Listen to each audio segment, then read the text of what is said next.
Welcome. In this lecture, we shall solve problem 11 on a flitched or composite beam.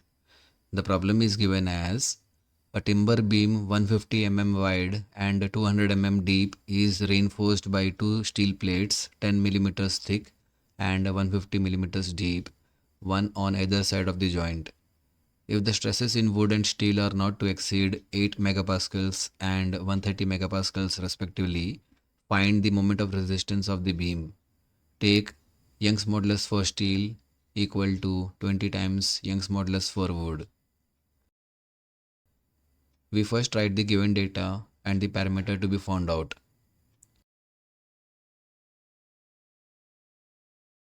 The flitched beam cross section with the given dimensions is drawn next.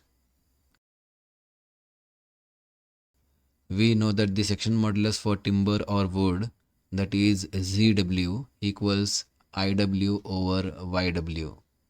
This is simplified as BD squared over 6 for wood, which gives the value 1 times 10 to the power of 6 millimeter cube.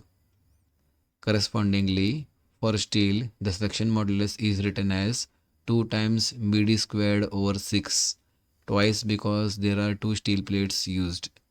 This gives the value as 75 times 10 to the power of 3 millimeter cube. We now draw the bending stress distribution diagrams beside the composite beam cross section separately for wood and steel. From the stress diagram for wood, we find that the stress in wood at the level of steel is 6 megapascals. Since the strain in steel is equal to the strain in wood, that is epsilon S equals epsilon W, therefore maximum stress in steel, that is sigma S, equals stress in wood at the level of steel times the ratio of Young's modulus of elasticity for steel and wood, and this equals 120 megapascals.